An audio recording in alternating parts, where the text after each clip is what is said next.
নির্বাচনের মাঠে নামছেন শেখ হাসিনা।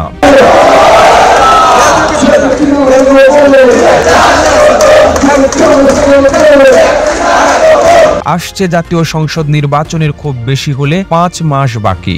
সংবিধান অনুযায়ী এই সরকারের মেয়াদ সর্বোচ্চ 2 মাস। এরপরে গঠিত হবে নির্বাচনকালীন সরকার। 2023 সালের শেষ দিকে বাংলাদেশের দ্বাদশ জাতীয় সংসদ নির্বাচন অনুষ্ঠানের সাংবিধানিক বাধ্যবাধকতা রয়েছে। 2018 সালের 30 ডিসেম্বর একাদশ জাতীয় সংসদ নির্বাচন অনুষ্ঠিত হয়েছিল।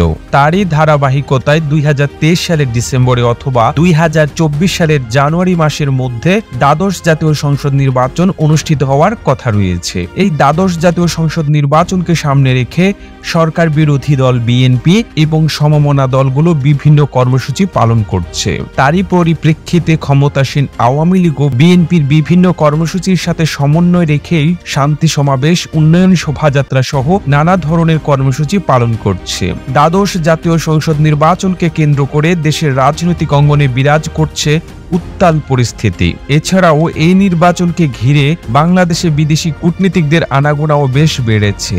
বিএনপি একদিকে যেমন নির্বাচন বয়কট সহ নির্বাচন বানচালের চেষ্টা করছে, অন্যদিকে আন্দোলন, সভা সমাবেশের নামে জনসাধারণকে নির্বাচন বিমুখ করে তোলার চেষ্টা করছে। কিন্তু ক্ষমতাসীন আওয়ামী লীগ হাঁটছে বিপরীত পথে। আওয়ামী লীগ চাইছে জনগণের অংশগ্রহণে অবাধ, সুষ্ঠু এবং নিরপেক্ষ একটি নির্বাচন অনুষ্ঠিত করতে। তারই ধারাবাহিকতায় নানামুখী প্রস্তুতি এবং কর্মসূচি গ্রহণ করেছে ক্ষমতাসীন আওয়ামী লীগ। সূত্র জানায়, নির্বাচনের রোডম্যাপ ঘোষণা, দল এবং দেশকে নির্বাচনের দিকে এগিয়ে নেওয়ার লক্ষ্যে আওয়ামী লীগ সভাপতি ও প্রধানমন্ত্রী শেখ হাসিনা নির্বাচনের মাঠে নামছেন। আগামী 2 আগস্ট তিনি রংপুর সফর করবেন এবং 6 আগস্ট আওয়ামী লীগের একটি বর্ধিত সভা ডেকেছেন তিনি। সেখানে আওয়ামী লীগের কেন্দ্রীয় কমিটির সদস্য ছাড়াও মন্ত্রী, সংসদ সদস্য, জেলা, উপজেলা এবং থানা পর্যায়ের নেতাদেরকে ডাকা হয়েছে। এই বৈঠকটি নানা কারণে গুরুত্বপূর্ণ বলে মনে করা হচ্ছে। এই বৈঠকে আওয়ামী লীগ সভাপতি একটি নীতি নির্ধারণী দিক নির্দেশনা দেবেন বলে একাধিক সংশ্লিষ্ট সূত্র নিশ্চিত করেছে। সূত্র মতে ইতিমধ্যে আওয়ামী লীগ সারা দেশে একটি জরিপ পরিচালনা করেছে। সে জরিপের কাজটি শেষ হয়েছে। সে জরিপ অনুযায়ী প্রায় 100 থেকে 130 জনের মতো প্রার্থী যারা বর্তমান সময়ে সংসদ সদস্য রয়েছেন তারা আগামী নির্বাচনে মনোনয়ন পাচ্ছেন না।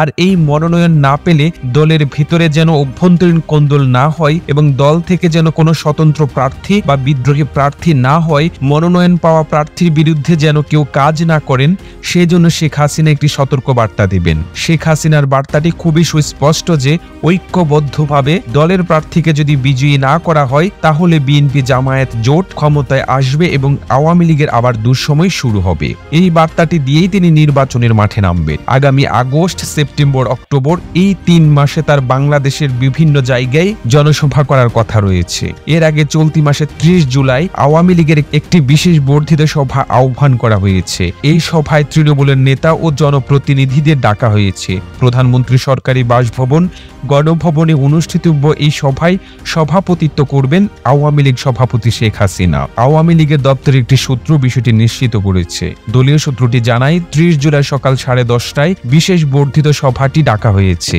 এতে জেলা ও মহানগর, উপজেলা ও থানা এবং জেলা সদরে অবস্থিত পৌরসভা কমিটির সভাপতি ও সাধারণ সম্পাদক উপস্থিত থাকবেন। দলের নেতারা ছাড়াও আওয়ামী লীগ থেকে নির্বাচিত সংসদ সদস্য, জেলা পরিষদ চেয়ারম্যান, উপজেলা চেয়ারম্যান, সিটি কর্পোরেশন ও পৌর মেয়ররাও উপস্থিত থাকবেন।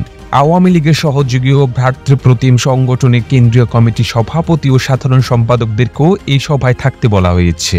আগামী 26 জুলাইয়ের মধ্যে জেলা ও মহানগর কমিটির সভাপতি ও সাধারণ সম্পাদককে তাদের যৌথ স্বাক্ষরের সংশ্লিষ্ট নেতা ও জনপ্রতিনিধিদের নামের তালিকা আওয়ামী লীগ সভাপতি শেখ হাসিনার ধানমন্ডিস্থ রাজনৈতিক কার্যালয়ে পাঠানোর নির্দেশ দিয়েছেন দলের সাধারণ সম্পাদক ওবায়দুল কাদের।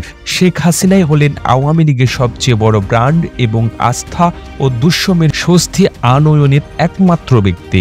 সাম্প্রতিক সময়ে আওয়ামী লীগ বিএনপির নানা কর্মসূচির সাথে সমন্বয় রেখেই বিভিন্ন কর্মসূচি পালন করছে। এই কর্মসূচিগুলোকে সমন্বিত করার জন্য এবং জনগণকে জাগরিত করার জন্যই শেখ হাসিনা নির্বাচনী মাঠে নামছেন।